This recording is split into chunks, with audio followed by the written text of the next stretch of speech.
자영업 부채가 거의 1,000조 가까이 된단 말이죠. 자영업 부채가 지금 부실화가 굉장히 빠르게 되고 있어요. 이 상황에서 이런 지표들이 최악으로 가면 이제 금융위기가 되는 거고요. 하지만 그거는 이제 부동산에 달려 있겠죠. 그다음에 금융위험 한번 점검을 해볼까요? 금융위험 쪽은 제가 이제 매달 이게 위험 지표를 점검하는 거는 이거 되게 투자를 할 때는 굉장히 중요한 부분이에요. 위험을 항상 체크를 해야 된다. 그러니까 투자할 때 보면은 내가 기대 수익만 생각하잖아요. 이걸 투자했을 때 얼마나 먹을 수 있지? 뭐 이 주식을 투자했을 때 이게 한 2배 오를 수 있나? 뭐 이런 생각만 한단 말이죠. 근데 투자할 때 더 중요한 건 지금 이 금융시장의 위험이 지금 높아지고 있나? 위험이 악화되고 있나? 이런 것들 늘 살펴야 돼요. 왜냐하면 아무리 개별 종목이 좀 올라갈 것 같고 실적이 좋아질 것 같아도 시장 전체 위험이 확 커지면 이거는 단기적으로 작살이 나거든요. 들어가면. 그래서 우선적인 건 리스크를 관리하는 게 우선이고요. 리스크 관리가 우선이고 그 다음에 이제 수익을 내는 거를 목표로 하는 게 투자의 기본이고요. 그 다음에 리스크 관리할 때 리스크 지표들을 좀 면밀히 봐야 된다. 수시로 봐야 된다.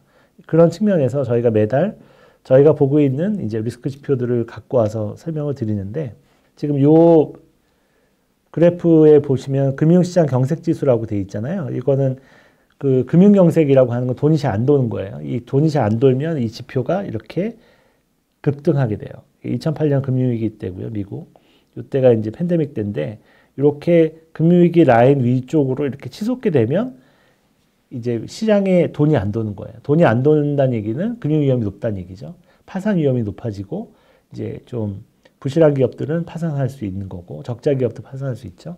이제 이런 어떤 주식시장도 뭐 박살이 날 수 있고 그러니까 위험 자산도 박살이 날 수 있기 때문에 이런 경색 지수를 열심히 보는데 지금은 뭐 굉장히 안정이 돼 있죠. 지금은 뭐 0.9도 안 왔으니까 0.9를 돌파하고 1을 돌파하면 이제 위험 사인이거든요. 이럴 때는 시장에서 도망가야 되는데 뭐 이런 상황은 아니에요. 아직은 아니고 최근에 이게 지금 미국 시장이 빠지는 거는 금융 위험이 높아져서가 아니고 이제 관세 정책에 대한 불확실성, 그 다음에 진짜 이 관세 정책이 이런 식으로 계속 이거 진심인 것 같은데 이런 식으로 계속 밀고 나가면 결국은 경기 침체가 올 것 같은데 그래서 미리 빠져나가는 거예요. 지금 금융 위험이 높아진 건 아니에요. 그러니까 지금은 어떻게 보면 주식시장에 약세장으로 갈 때 이유가 두 가지 중에 하나거든요. 하나는 경기 침체의 경우가 있고 하나는 갑작스러운 금융 위험이 높아져서 그러니까 2008년 같은 경우가 그런 케이스죠. 그렇게 해서 약세에 가는 경우도 있고 둘 다인 경우도 있거든요.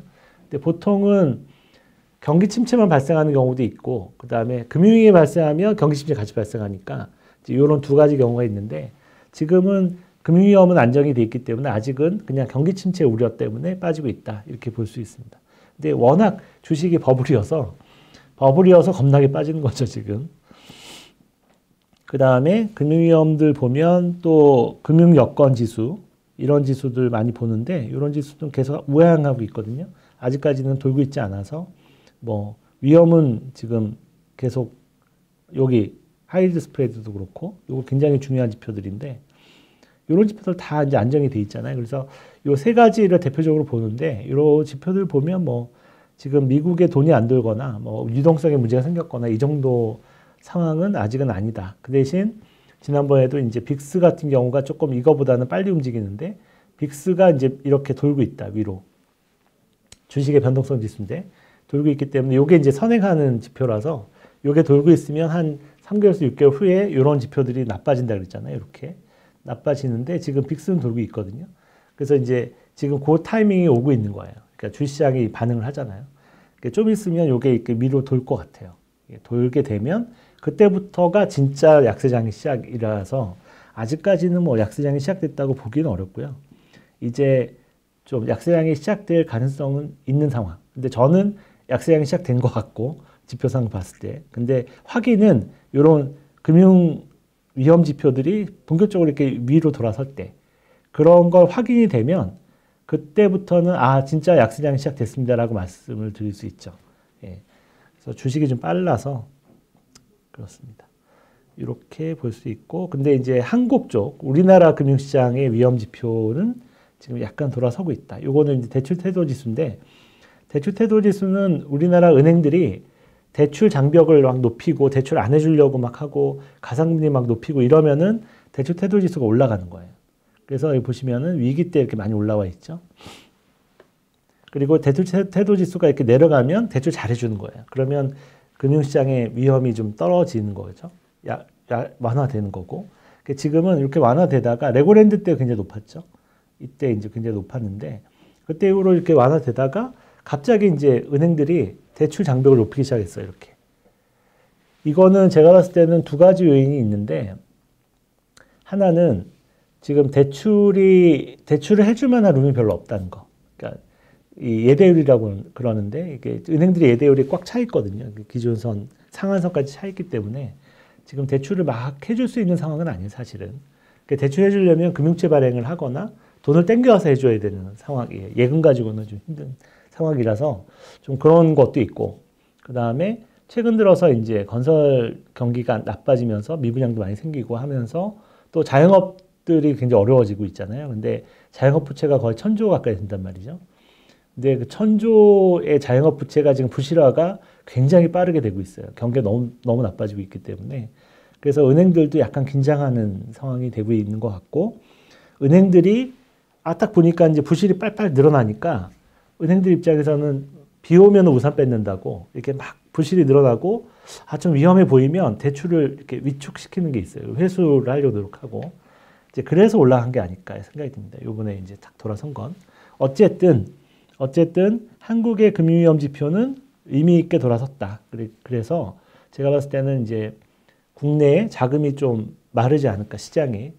왜냐하면 은행들이 이제 대출 잘 안 해주고 회수하면 대출이 이제 이게 유동성이 마르거든요. 마르면 이제 부실 기업들, 그 다음에 돈이 막 필요한 그런 기업들 또는 돈이 막 많이 필요한 또는 이게 차입을 해야 되는 가게들이 돈을 못 빌릴 가능성이 되게 높죠. 이렇게 허들이 높아지니까.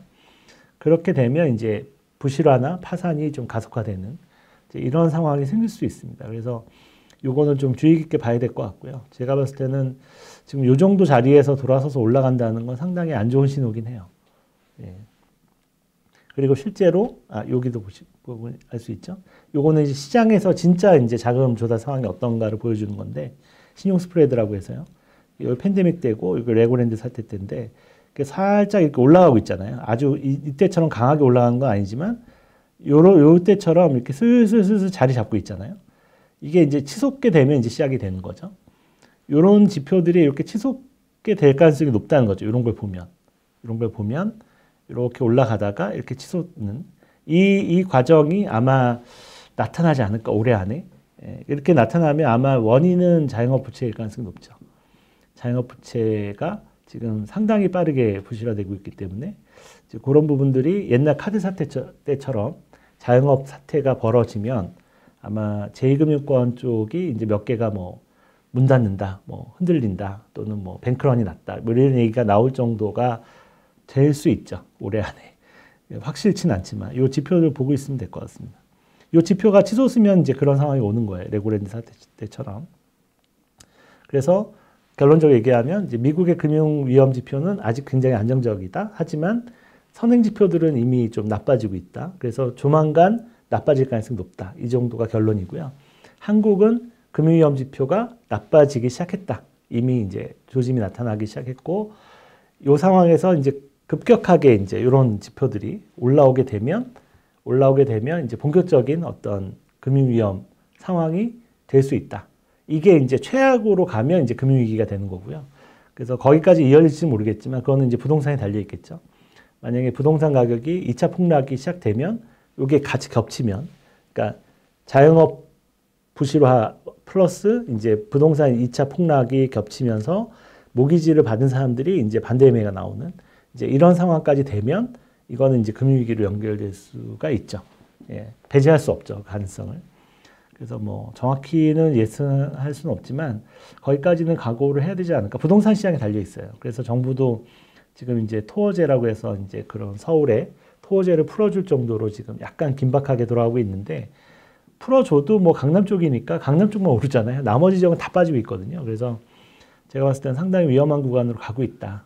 그래서 저희는 이제 금융위기 가능성이 되게 높다고 보는 쪽인데, 만약에 금융위기가 발생하면 지표상 봤을 때는 올해일 가능성이, 올해 하반기 정도의 가능성이 굉장히 높다. 경기도 나빠지고 있고, 경기 사이클도 한참 이제 사이클의 하락이니까 그때가 올 하반기를 조심해야 된다. 금융위기 상으로 보면 그 정도 타이밍이지 않을까. 그러면은 이제 그 금융 지표가 굉장히 빠르게 나빠지고 이런 게 치솟고, 그 다음에 금융위기 가능성이 확 높아지면 주식시장에는 굉장히 안 좋은 시그널이죠.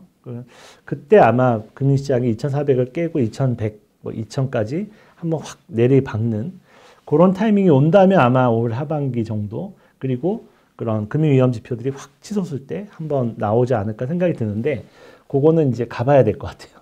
왜냐하면 국내 시장이 고평가되어 있으면 자신 있게 얘기하는데, 지금 저평가되어 있기 때문에 뭐 저평가되어 있는 데서 패닉으로 한번 나올 거냐 말 거냐는 사실 맞출 확률이 그렇게 높진 않거든요. 한 반반 정도이기 때문에 그냥 요 정도 지표들이 이제 치솟으면 한번 내리박는 거고, 요게 잘 관리가 되면 뭐 그냥 2,400을 바닥으로 해서 그냥 박스권으로 연말까지 기는 거고, 이 정도 시나리오로 갖고 있습니다. 이 정도로 보고 있습니다. 그래서 저희가 이제 이렇게 보고 있다는 것만 이제 생각하시면 될 것 같고.